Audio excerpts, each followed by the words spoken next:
Ini nih potret yang terjadi saat kita sebagai warga negara menyampaikan aspirasi secara terbuka. Sebagai postingan-postingan ada dugaan ya. Jadi aku nggak bilang mungkin bukan dia, kayaknya sih bukan, nggak mungkin lah ya Crazy Rich melakukan hal seperti ini lah. Dia tahu alamat rumahku.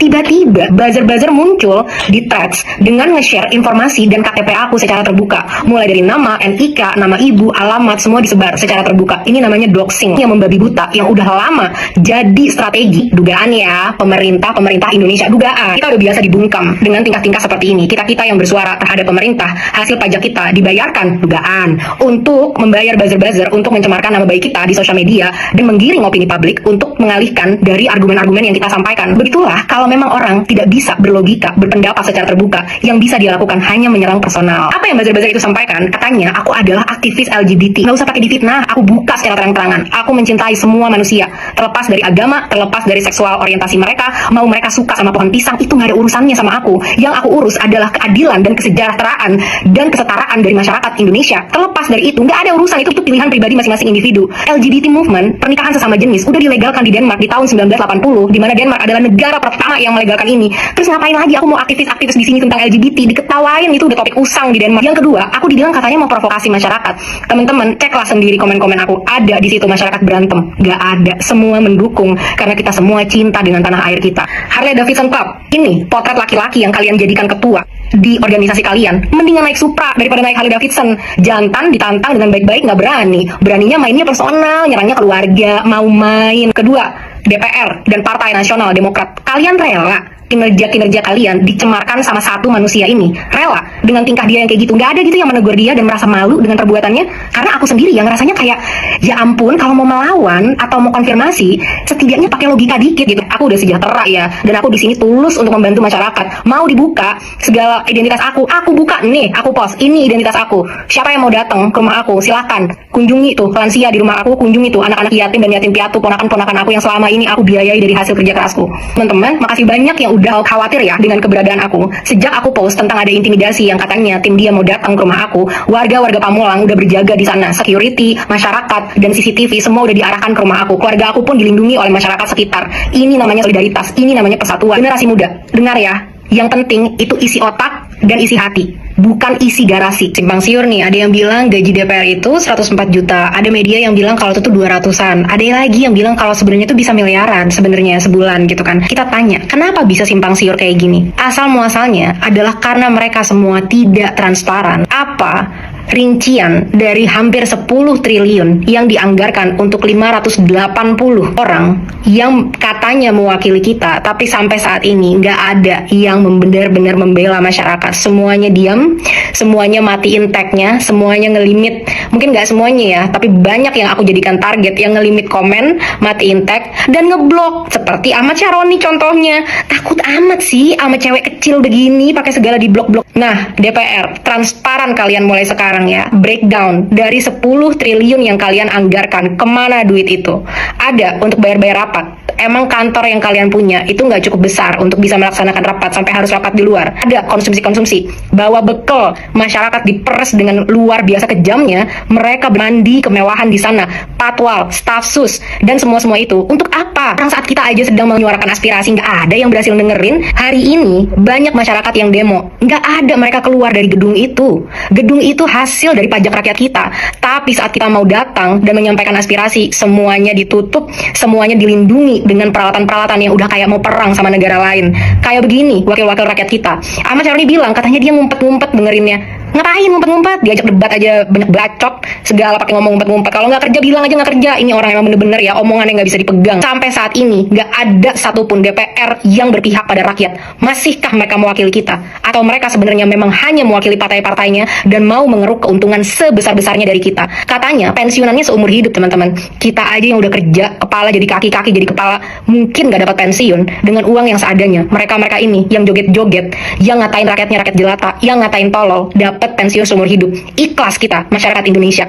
Gila, emang udah kematian empati. Ini video saat Pak Mahfud MD mau mendorong hukum perampasan aset dari koruptor. Betul Pak, tolong Pak, undang-undang perampasan aset tolong didukung Pak. biar kami bisa ngambil begini-begini nih Pak. Jadi salah satu fungsi DPR adalah mereka menjadi badan legislatif yang akan mengeluarkan hukum yang akan membantu kesejahteraan masyarakat. Makanya Pak Mahfud ngomong di forum DPR, lihat balasan orang ini. Pak Mahfud tanya pada kita, tolong dong undang-undang perampasan aset dijalanin. Republik di sini ini gampang Pak Senaya ini. Lobbynya jangan di sini Pak. Ini Korea ini semua menurut bosnya masing-masing. Di sini boleh ngomong kalah Pak. Bambang Pacul ditelepon, Ibu Pacul berhenti siap. Ini laksanakan Pak. Nggak bisa Pak. Nanti mereka nggak jadi lagi. Oh iya. Loh, saya terang-terangan ini. Gitu loh. Mungkin perampasan aset bisa, tapi harus bicara dengan para ketum partai dulu. Kalau di sini nggak. Dia bilang kalau katanya lobby itu tidak terjadi di DPR, tapi harusnya Pak Mahmud itu ngomongnya sama ketua-ketua partai. Orang kalau mau korupsi, kalau mau nepotisme, kalau mau bilang kalau mandat mereka itu memang bukan mensejahterakan rakyat, paling nggak jangan di depan rakyat ngomongnya. Mereka ini bener-bener ngerasa nggak bisa tersentuh. Jadi saat udah ngomong, udah nggak tahu malu lagi, udah nggak bisa membedakan apa fungsi mereka sebenarnya ada di DPR. Ini adalah video paling jelas ya teman-teman semua, yang menunjukkan bahwa apa yang mereka kerjakan di DPR itu bukan untuk kepentingan kita, tapi untuk kepentingan partai-partai dan ketua partainya. Setiap bulan gaji kita dipotong, setiap kita belanja apapun kita dipajakin untuk membayar orang-orang ini duduk di parlemen dan secara terang benderang berkata bahwa mandat mereka bukan dari masyarakat tapi dari partai mereka masing-masing.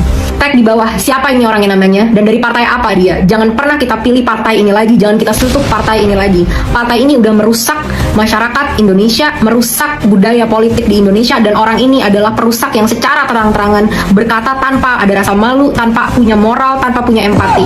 Pak Mahmud, maju terus Pak. Bapak adalah salah satu pejuang keadilan di negara ini. Orang-orang DPR ini bener-bener gila hormatnya, udah gak ada obat. Korupsinya, nepotismenya udah bener-bener terang benderang seperti matahari. Kita apain bos-bos karyawan kita yang seperti ini? Komisi 3 DPR itu membawahi HAM, Hukum, dan Keamanan. Jadi polisi, perangkat hukum, dan juga Badan Intelijen Negara adalah bagian dari komisi ini. Ahmad Syaroni ini adalah wakil ketua dari Komisi 3. Bayangkan, dia bertanggung jawab tentang keamanan masyarakat Indonesia. Setelah aku menyampaikan kritik, kan dia bilang, kalau mengkritik itu harus ada etika. Oke, aku laksanakan. Aku mengkritik, menantang dia secara jantan ya, untuk bisa debat langsung secara profesional dengan aku. Apa jawabannya? Ane masih bodoh, Ane mau bertapa dulu. Halo teman-teman, kembali lagi bersama saya di channel ini. Teman-teman, kita telah menyaksikan sebuah cuplikan video yang sangat menarik teman-teman, yang dimana yang masih diperbincangkan hangat di media sosial tentang ya Syaroni dan Sasa. Nah, tentu dalam hal ini teman-teman kita melihat bagaimana ya kedatangan Sasa yang muncul di media sosial teman-teman untuk membela rakyat Indonesia dan juga ya membongkar ya kebusukan-kebusukan dari anggota rakyat teman-teman atau DPR. Nah, tentu dalam hal ini membuat ya Syaroni memanas, yang dimana Syaroni mengancam ya balik juga Sasa dengan pernyataan yang telah disampaikannya itu.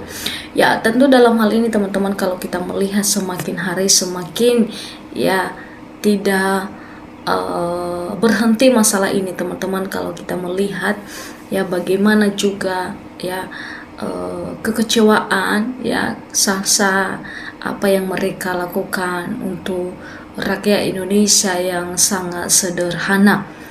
Nah, kalau kita tahu teman-teman, beberapa hari yang lalu terjadi di mana ya tentang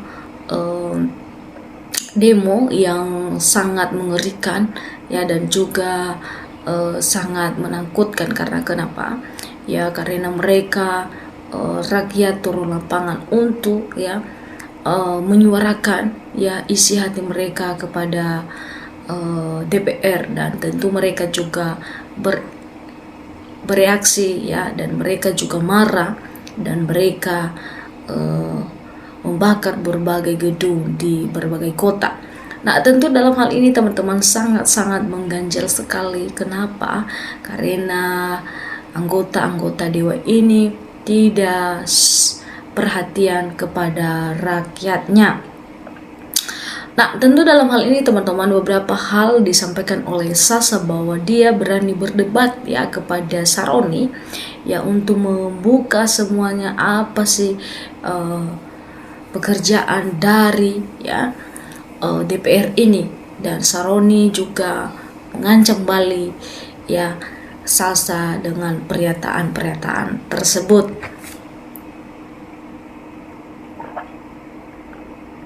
Nah, tentu dalam hal ini teman-teman, kalau kita melihat bagaimana ya reaksi dari Saroni ini teman-teman, tentu kita lihat ya pasti dia juga marah ya karena ancaman-ancaman yang dilakukan oleh Salsa ini. Nah teman-teman, kita membacakan komentar masyarakat Indonesia dalam hal ini. Dikatakan bahwa nggak usah takut rakyat mendukung Mbak Sasa, jempol buat Mbak Sasa. Nah tentu dalam hal ini teman-teman, kita melihat bagaimana juga masyarakat Indonesia membela Salsa teman-teman dalam hal ini. Dikatakan teman-teman, saya kira pantas Mbak Sasa dijadikan ketua DPR RI, yang setuju ancungkan jempol. Terima kasih. Kepada masyarakat pemulung dekat dengan rumah keluarga, ya Sasa tolong dilindungi keluarga Sasa. Jangan takut, banyak yang dukung Mbak Sasa. Ya, generasi muda harus cerdas dan kritis seperti Mbak Sasa. Makasih mewakili rakyat. Ayo warga Indonesia dukung Sasa. Dikatakan lagi, Salsa Erwina adalah orang pemberani perjuangan masa kini. Mari kita dukung Sasa. Nah, artinya di situ teman-teman bahwa mereka ya masyarakat Indonesia mendukung Sasa dengan hal-hal yang dilakukan oleh Saroni ini ya, karena Saroni tidak mencerminkan sebagai pemimpin ya, dimana dia mau ngata-ngatain rakyat ya, paling tolol sedunia, yang ngata-ngatain mereka dan bagaimana dan sebagainya. Nah ini yang membuat masyarakat rakyat sangat geram dan juga marah teman-teman. Nah dikatakan enggak usah takut Mbak Sasa, rakyat membela. Yang Mbak Sasa percaya Tuhan selalu melindungi umatnya, amin. Nah rakyat sudah gak bodoh, semua pegang HP, jadilah semua jadi wartawan. Nah jadi mereka itu adalah jadi sorotan teman-teman. Kenapa jadi sorotan? Karena mereka juga mencerminkan hal yang memang membuat ya masyarakat ya melihat perbuatan tingkah laku mereka kalau kita perhatikan teman-teman.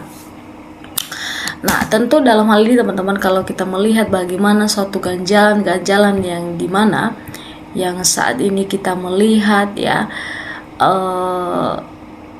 permainan-permainan dari orang-orang yang memang sudah menjadi ya pengkhianat di negara kita tercinta ini. Dikatakan teman-teman, Salsa termasuk pahlawan orang kecil dan pembela rakyat yang selalu dipijak pejabat. Sasa wanita emas ya, inspirasi wanita putri Indonesia yang luar biasa. Jadi mereka teman-teman ya dalam hal ini ya harus mereka menyuarakan kebenaran oleh si Sasa ini. Dan ingat bahwa Salsa jangan pernah takut bahwa ya masyarakat mendukungmu karena kamu adalah menjadi pahlawan ya untuk membela mereka.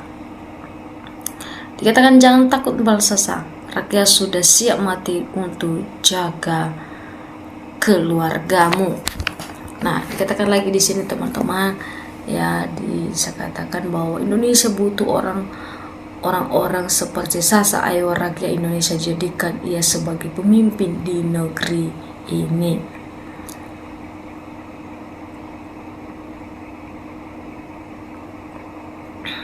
Dikatakan lagi di sini, mohon kawan kakak ini kebenaran dibungkam pemerintah. Cahaya Allah tak pernah padam, kegelapan pada akhirnya akan bermusnah. Nah teman-teman dalam hal ini ya silakan memberikan tanggapan dan juga ya komentar Anda dalam cuplikan video ini tentang salah satu teman-teman yang memang mereka perempuan pemberani di Indonesia, salah satunya ya bisa membuka kebenaran demi rakyat Indonesia ya, karena Indonesia membutuhkan ya wanita seperti kecerdasannya teman-teman. Terima kasih, sampai ketemu di channel selanjutnya.